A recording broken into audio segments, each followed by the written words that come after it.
Okay.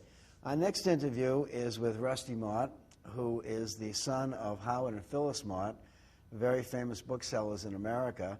And what I would usually say to somebody is, how'd you get into the book business? I think the answer is pretty obvious with Rusty. But just for the heck of it, Rusty, I know that you're in the service and you're in the Navy and you spent a lot of time with your parents. When did you first realize that maybe this is what you were going to be doing?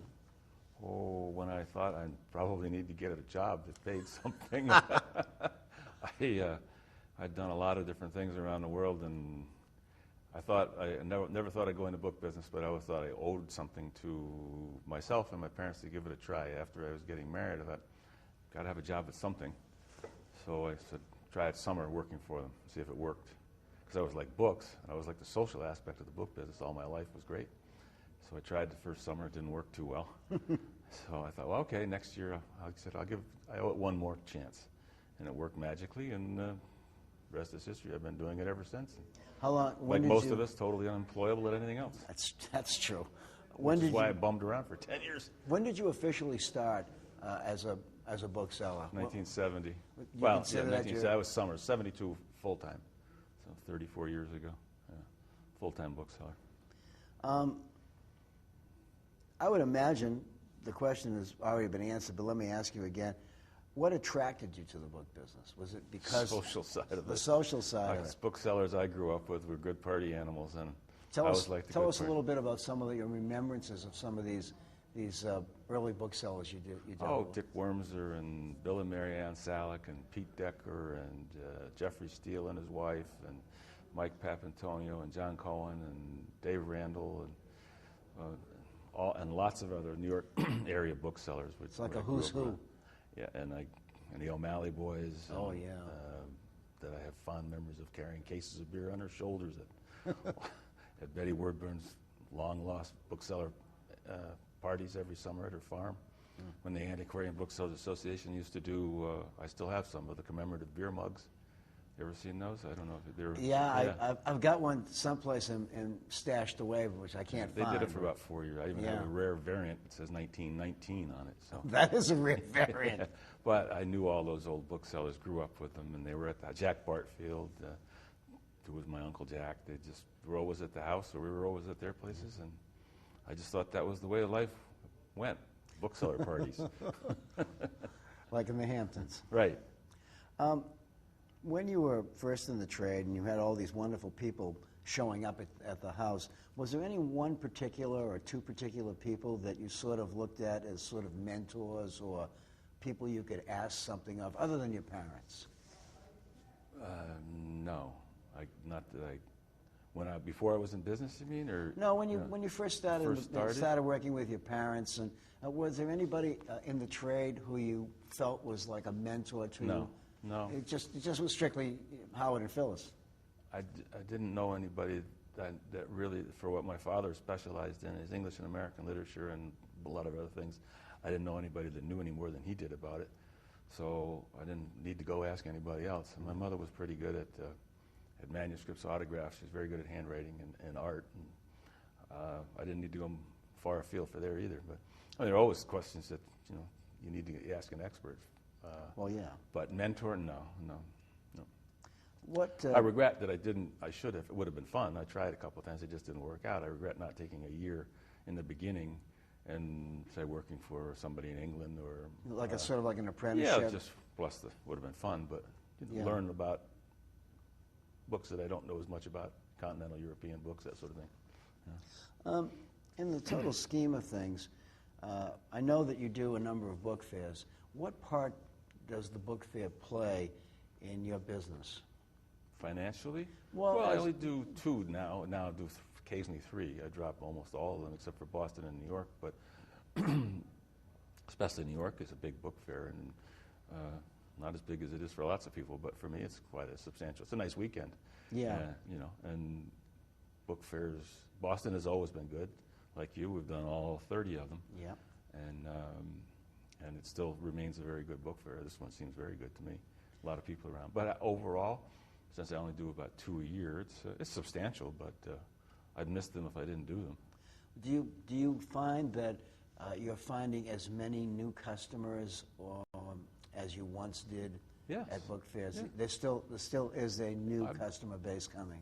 I just left the booth selling a $400 book, but I've never seen the guy before, and he's a real collector of things that I might have, and I never saw him before. That's always just bodes today. well. And yesterday, sold a bunch of things to some people from Scarsdale, New York, that never saw before, and I'm sure they were very keen, both my husband and wife. So, yeah, I think people are constantly, despite what Nick Engleton said yesterday, somebody asked if they were looking for fossils. He said, "Look around, it's all fossils here." Well, I like to think of myself as a bookseller, not I know, a fossil. but people, there are lots of new collectors. I think I read all this gnashing of teeth and hear about it. I think there's plenty of books and plenty of new collectors. Just have to find them. They have to find us. In a previous interview, I asked somebody what they thought about the state of affairs of the trade, and the individual said, well, there just isn't any young dealers and there are not any young people coming into the trade. Would you take a different aspect, a different view? Yes, sure.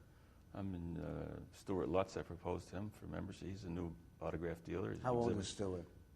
Early 30s, I guess. He's a new dealer. Doing his first book fair. Michael Brown is a young dealer. Joe Bray's a young dealer. Right. Off the top of my head, you can keep going. There's plenty of. It hasn't dried up yet, has it? No. And if people are going to start on their own, it takes some amount of capital to do it. You either need to do it, have some capital, or work for somebody else for a while. So, all the customers are getting older, of course, but that's the way. We all are. But I remember my father telling me he remembered 1924. People said, no more books to buy. There are no more customers. I've been hearing that ever since I was in the trade. Me too. Oh, you should have been here 10 years ago when there were books and customers. I don't know. There seems to be plenty of books and customers Just now. different books, that's all. Yeah, different customers. Yeah, different customers. I remember visiting a friend in Devizes, England. He just died recently. Ron Cook. First time he let me come, I don't know, late in the 70s, because my father and mother used to go there. When I got there, he said, "You still buying Elizabethan literature first?" I said, "Sure, what do you got?" He said, "Oh, I haven't had any for years, but that's what your father used to buy." But now I've got 17th and 18th century, so. Yeah. Tell us something about the Motte shop. Give us a visual of your building and where you're situated and how you've laid out your inventory. For those of us who've never been there. My wife would say it's not laid out. Well, she's I not know, here. I know where everything is. We operate out of a 1780 large colonial house, which is now larger. We've added on to it. I built a new office recently. I'm now state of the art in terms of electricity and computer. I'm not on the internet. Have no internet present. Have no website. We just operate a few catalogs a year, direct quotation to customers and libraries. And fewer people stopping by than used to, because I guess they're shopping on the internet. But you go for weeks with seeing no one, and then I remember I had a period in 6 days in June, 9 dealers came from all over the country, and all of it sudden. So it goes in fits and spurts, but we operate strictly antiquarian and antiquated. And in your setup now, I noticed that your wife, Vita, who does binding, has would you call it a bindery or She has a handbook bindery. which is part of the house now? Yes. Separate business completely. Her business. She just does my work as well as other people's, but it's not a. But it's all contained in the same building. Right. Yeah. And on a lovely stretch of Route 7. Mm-hmm. And you've been, how long, your parents bought that house when? 1950. Wow. I'm sorry, 1956, July of 56, so we've been there just over 50 years. I remember going out there in the late 50s, and I remember how pleasant and how lovely it was in the summertime especially. Well, the gardens it's it's gotten nicer too. Yeah, it's only been in 2 families since 1780, the house. So. I've asked other people, and I know that you're not on the internet, but just what your opinion is. You're not a person who has a website, as you've said. You don't have an internet presence. Is there a specific reason why? Probably laziness. I'm a one-man band, and I have a secretary 30 hours a week, and I haven't felt the necessity. I keep thinking about doing it, but I just don't get around to it. I don't. And colleagues that I talk to say that they say that the preponderance of their sales tends to be cheaper books, and I don't want to mess with them. I mean, they take just as long time to describe or whatever if you want to do a good job on them and put them on. Anyway, it's probably from lack of effort, you know. Do you think that you'll ever get involved with the internet, or is that Probably. something at some point? I'm not on the, and to my regret, I am not on the EILAB site, which I mean to do. That is, I For you, I think, would be a viable site. Well, I don't even know. I'd like to support the site. That's basically Yeah. it. If I sell a few things, it's not all that expensive to do. I have meant to do that. But my secretary is the one who's going to have to do it, not me, and I haven't been able to get her off the dime. So, How many catalogs a year, on an average, do you put out? 2 to 4, maximum of 4. And do you 2, find more likely 3, but 3. the results that you're getting in this day and age, how would you compare them to, for example, pre-internet? Oh, I think they're doing fine. I'm disappointed in anything less than 60% sales out of the catalog. I do smaller numbers of books or items in a catalog than I used to, but so maybe that helps the percentage. I don't know. How many catalogs do you send out as a rule? What is it, 1,600? And if I knew which 35 we're going to order every time, that would be cut way back. Yeah. I mean, is it still the same issue that you get 90% of your sales from 10% of your orders? Oh, yeah. And I just don't know which ones they're going to be. Right, but historically, it's been that way for all of us, I think. And as soon as somebody drops off the mailing list, they see a copy somewhere else and order from you, so back on they go. You know. You've always been in Sheffield. You've never had any other place of well, my parents did, yes, sir, on 40th Street in New York for 20 years, 1936 to 56. But me, I've always been to. Yeah, but you've always been in Sheffield. Always been in Sheffield. Always been in Sheffield. Rusty, if you were entering the book trade today, how would you go about it? I probably would have to answer that by saying that if I had to do it today, when I entered it, the way that I might have to do it today, I wouldn't. Because if I hadn't had my parents to teach me and not stand over my shoulder and let me make my mistakes, and had the reference books and some money, not that they had a lot of money, I had no money, had no knowledge, no reference books, it would have been fruitless for me. Yeah. And if I had to do the same thing today, it would be fruitless unless I had some. You need some of that accoutrement. Some money to buy books. Yeah. And buy reference books. Even not every people keep saying reference books are obsolete, but they're not going to be obsolete in our lifetime. So not everything's going to be on the net. I hear people say to me, "Gee, when I used to think that when I retired, my reference books would be my retirement fund," but they say that's not true anymore. And I wonder how you feel about that. Well, I've always thought I'm never going to retire anyway, but keep my hand in somehow, I hope, because it's fun. Yeah. That's why I do it. Besides to eat, it's a lot of fun. I know that some of the reference books are not ever good. There's just no reason why anybody would even find them or put them on the The usual ones, sure. I think there's still a lot of money in reference books.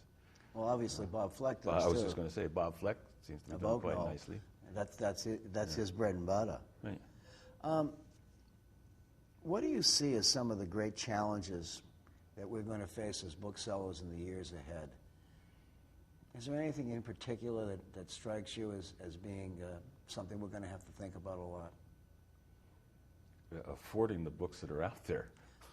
Yeah, I suppose that. I mean, you and I have seen a lot of books come and go, and you've been doing this longer than I have, and the prices on the books, as my father used to say, you can't remember what they used to go for, but now when they reach $50,000 or $100,000, $150,000, and you remember it as a $3,000 book, you're just not going to stick that on the shelf for stock and wait for somebody to come along. Yeah. You can't do that.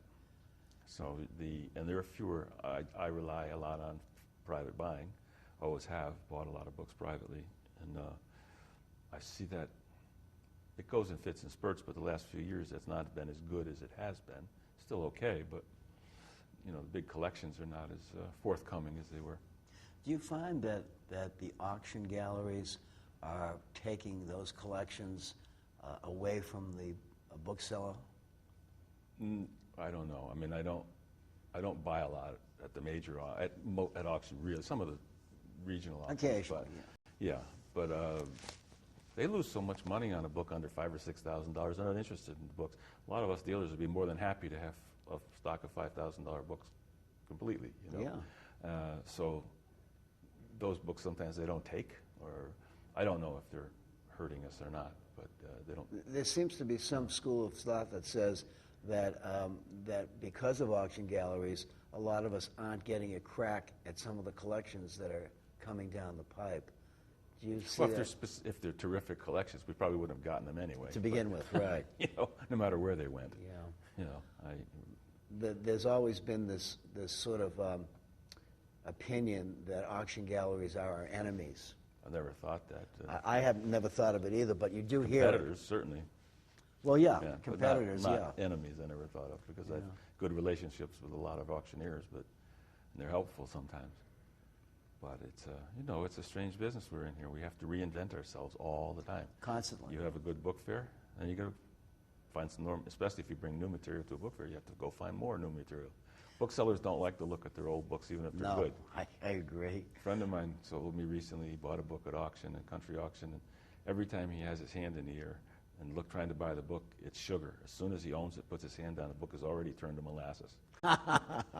Well, that's well said. We have to keep going to find more all the time. How many days or what portion of your work week do you spend looking for material, looking for books, out scouting, as it were? Not enough. Not enough. No. I mean, books seem to come in one way or the other, but I've got to get out. We always talk about being on the road. We're not on the road as much as we used to be. When you work, as you know, you work from home, there's always something to do in the office. Right. Well, 24 hours a day, you could be doing something. That's So not the truth. you make a plan of going away and something comes up and you don't do it. But no, that's a lot of fun. At least it used to be. Are you? I know that at least on one occasion, you and Vita crossed country by car to go to California. Yeah, came back a different direction. You Yeah. came back. Did you make many stops along the way, coming and going? Oh yeah, yeah. We did 3 weeks going out and 2 weeks coming back, and stayed a month there, and did about 10,000 miles. And it was a combination: play some golf, see some friends, and buy some books. Now, how did you find the buying on this trip? Well, it was slim, but it was fun, and It was fun, yeah. it paid for itself, certainly. And you probably got to places that you probably would have never thought of going to. Exactly. Being so far afield. I'd like to do it again. Are you going to? Oh yeah, we'll do it again. We like being on the road. Well, you know, without making plans. Empty nesters, you Yeah. know, that's what happens. You pick a destination point. That's all we want to do, and then we'll figure out how to get there in between taking lefts and rights. What percentage of your inventory do you feel comes from this kind of scouting versus buying a specific collection? I can't answer the question. I really don't know. I never analyze unless I've had a year where I bought a few thousand books privately, then I know that's been my year buying, but I really don't know. Can you think, just off the top of your head, can you think of a really great buy that you once made and a great disappointment that you once had? Well, I had one early on. I had one that I'd like to tell people because it was kind of funny. Go ahead. My father had told me about a Clemens item published in, I guess it was the Huck Finn. And it was Clemens published in Canada. It was the first edition preceding the Americana. I should always be on the lookout. I did the first Rochester book fair back in the early 70s.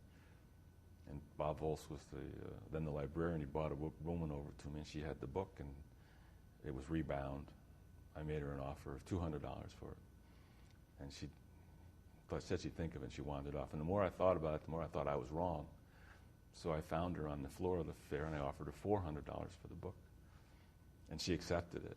Luckily, I bought a wonderful French and Indian War manuscript at the same fair, but I brought the book home and proudly showed it to my father and said, I hope you didn't pay more than $10 for that. And so I paid $400, and without looking, he was leaning back in his chair, and he flipped it over his shoulder, and it landed in the garbage bin.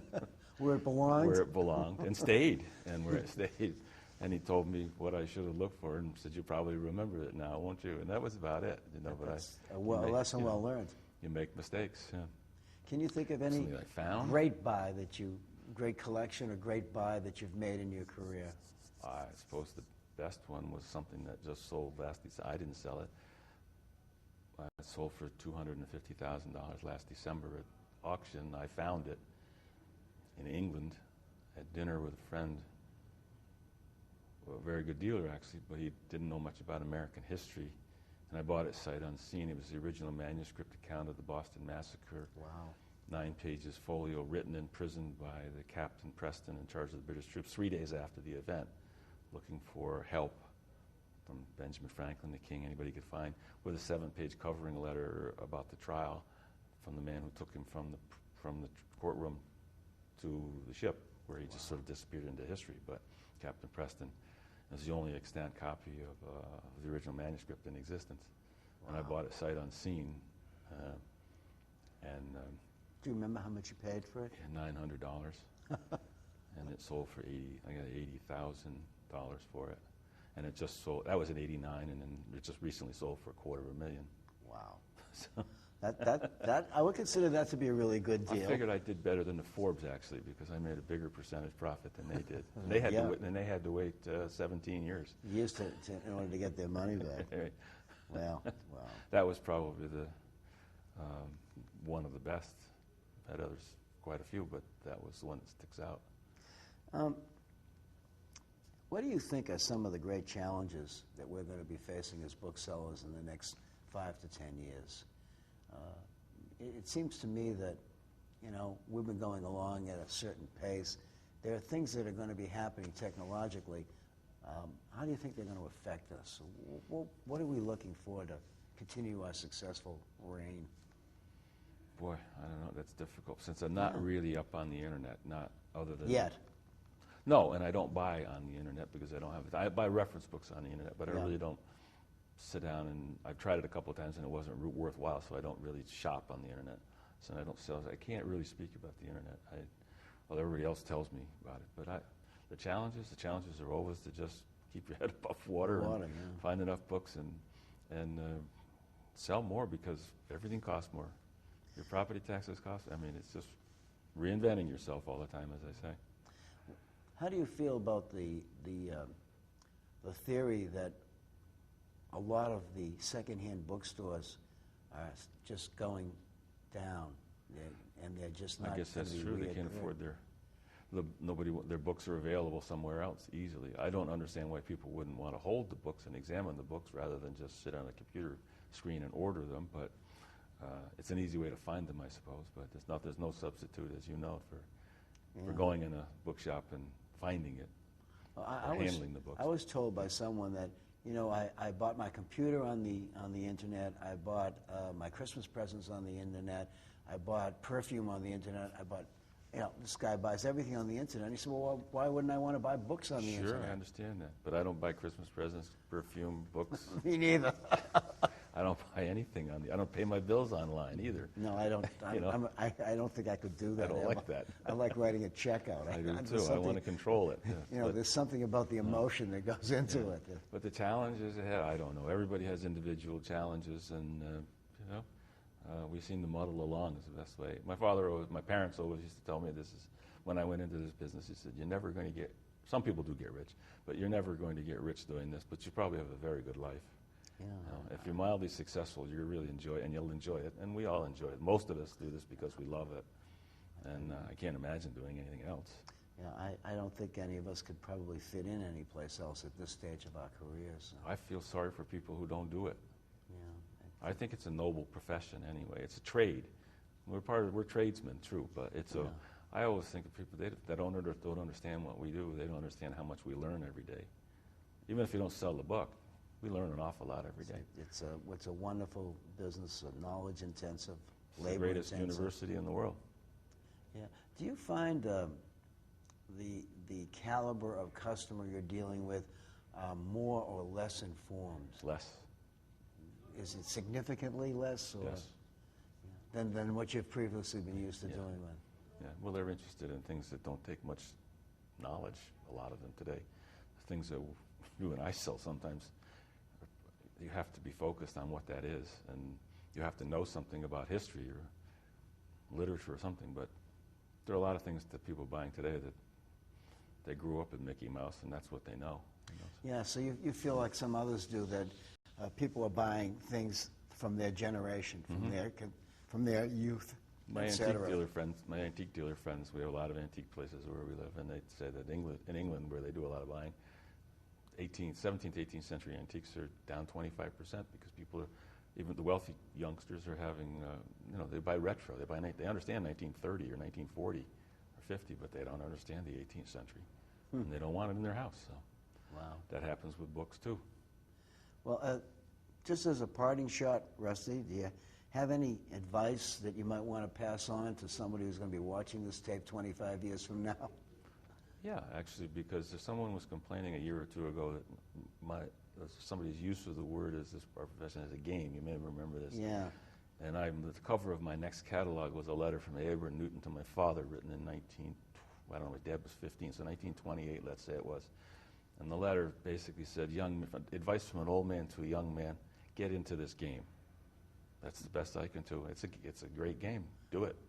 Great. Thanks, Rusty. Thank you. Appreciate it.